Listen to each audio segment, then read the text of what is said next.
Have you ever thought of the tremendous power required to drive ships? Power to drive them through gales and storms to Australia or China, Russia or South America?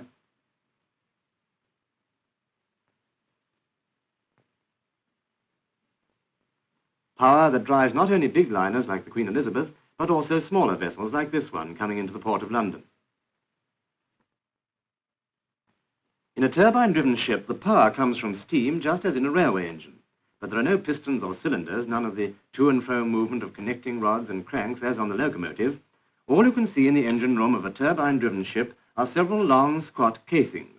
These are the turbines or rotary steam engines, frequently used in cases where very great power or very great speed is required.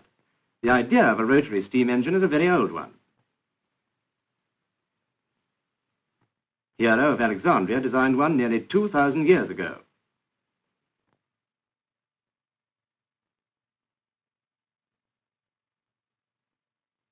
The principle is very simple and is something like that used nowadays to work the garden lawn sprinkler, although in this case water is used in place of steam.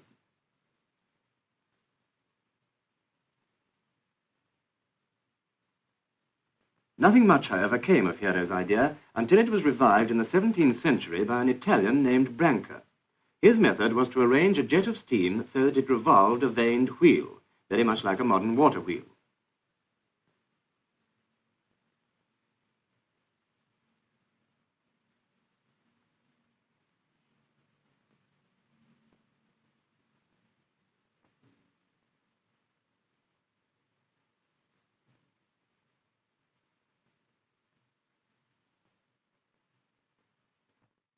The Pelton wheel, for example, is a similar arrangement driven by a powerful jet of water, a simple method of turning the movement and energy of the water into a rotary motion.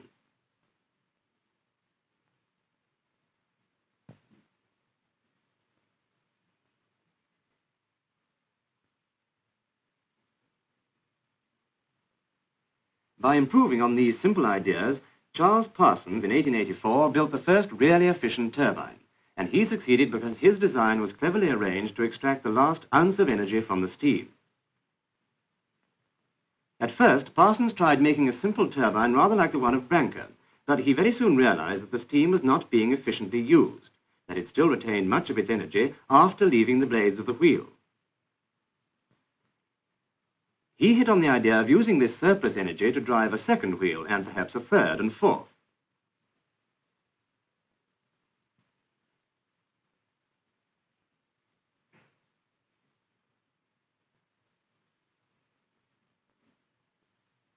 The problem was to redirect the steam and concentrate it through a jet onto the other wheels. This is how Parsons solved the problem. The blades are made with a cross-section, like this. The steam jets are arranged on the side of the wheel so that the steam enters from one side, impinges on the blades and drives the wheel around.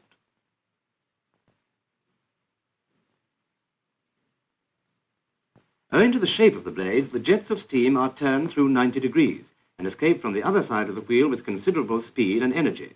This escaping steam in thrusting its way clear of the blades also helps to send the wheel around.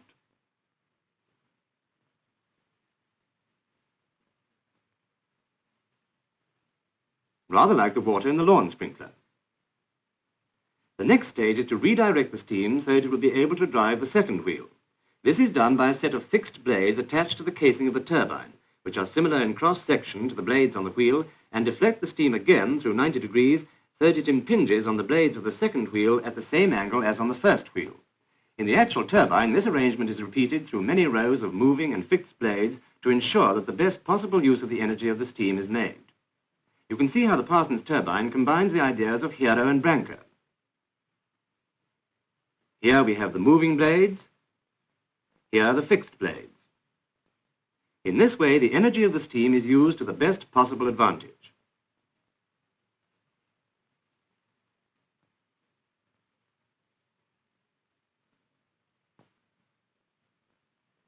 Notice that the rings of blades increase in size.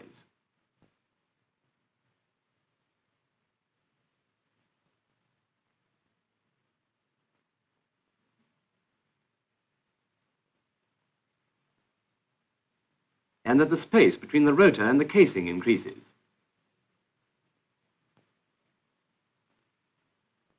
This is to allow for the expansion of the steam as it moves from high pressure to low. High pressure here, low pressure here.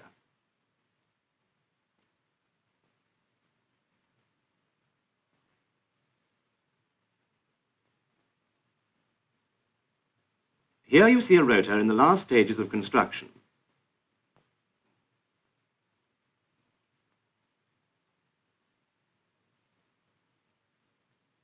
The expansion of steam happens at great speed, and the rotor has to be very accurately and strongly constructed to stand up to the high speeds of revolution obtained.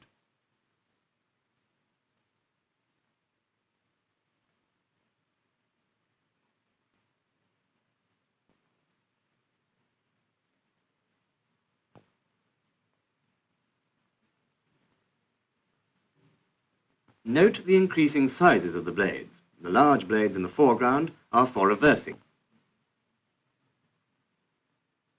When the rotor is finished, it is lowered into the casing which contains the fixed blades.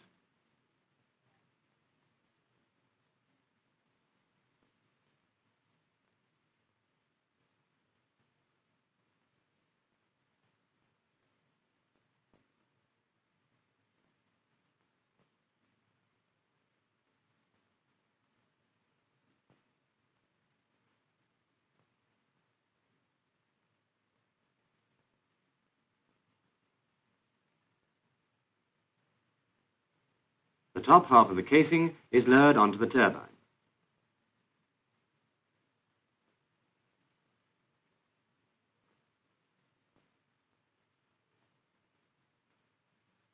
And so, from this simple principle is developed the tremendous power and speed of the engines of modern steamships.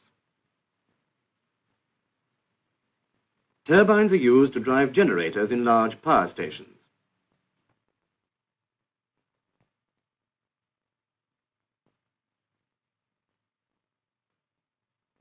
And are installed in many ships of the Navy to give them their great speed.